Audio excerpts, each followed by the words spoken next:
क्या आप या आपके परिवार में कोई अमेरिका में ग्रीन कार्ड होल्डर है? अगर हाँ, तो ये खबर आपके लिए बहुत ज्यादा इंपॉर्टेंट हो सकती है। हेलो एंड वेलकम, मैं हूं आपके साथ प्रेरणा कौशिक और आप देख रहे हैं NBT international. Donald Trump administration की सख्त इमिग्रेशन पॉलिसीज के चलते अब ग्रीन कार्ड होल्डर्स भी टेंशन में आ गए हैं। खास तौर पर वो लोग जो कि इंडिया या किसी और देश में ट्रैवल करने के बारे में सोच रहे हैं। पहले ग्रीन कार्ड होने का मतलब था कि आप बिना डर के बाहर जा सकते हैं और वापस आ सकते हैं, लेकिन अब ऐसा नहीं रहा। अब एयरपोर्ट और बॉर्डर्स पर ग्रीन कार्ड वालों से भी कड़ी पूछताछ हो रही है। कई बार तो लोगों को डिटेन कर लिया जाता है और उनसे उनके ग्रीन कार्ड छोड़ने को भी कहा जाता है।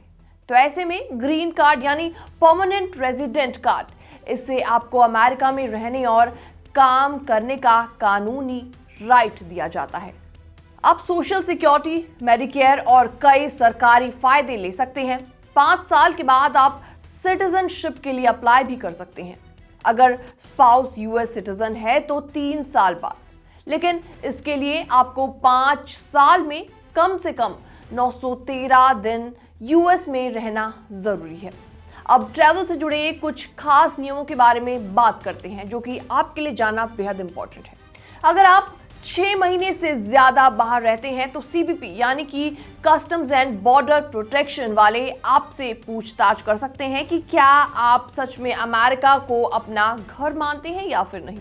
और अगर आप 1 साल से ज्यादा बाहर रहते हैं तो ग्रीन कार्ड पर खतरा बढ़ जाता है। कुछ लोगों को तो वापस आते समय फॉर्म्स दे दिए जाते हैं कि वो अपना ग्रीन कार्ड खुद ही छोड़ दे।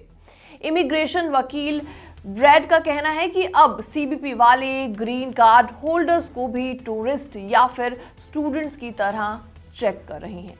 एक केस में एक व्यक्ति जो कि 3 महीने के बिजनेस ट्रिप पर जमैका गया हुआ था, उसे वापसी पर रोक लिया गया और पूछा गया कि क्या वो सच में यूएस का रेजिडेंट है। सीबीपी वालों ने उसे ग्रीन कार्ड छोड़ने को बोला, लेकिन उसने मना कर दिया।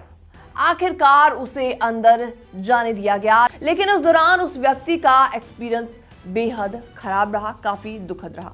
ऐसे में आपको एक और एग्जाम्पल बताते हैं, जो कि क्लियोना नाम की एक महिला का है, जो कि 12 साल की उम्र से अमेरिका में रह रही हैं। उन्हें सैन फ्रांसिस्को एयरपोर्ट पर डिटेन कर लिया गया। उनके पुराने 2 ड्रग से जुड़े केसेस थे जो कि स्पंज हो चुके थे और फिर उन्हें 1 हफ्ते से ज्यादा डिटेन में रखा गया। डोनाल्ड ट्रंप एडमिनिस्ट्रेशन ने कई पॉलिसीज लागू की हैं जिनसे स्क्रूटनी और भी ज्यादा बढ़ गई है, जैसे कि सोशल मीडिया चेक करना, एंटी सेमिटिज्म जैसे मुद्दों पर ध्यान देना और एडवांस्ड वेटिंग प्रोसेस लाना। आपको बता दें, जर्मनी जैसी कंट्रीज ने तो अपने सिटीजन्स को यूएस में ट्रैवल करने से पहले सावधानी बरतने को कहा है और उन्होंने सलाह भी दी है।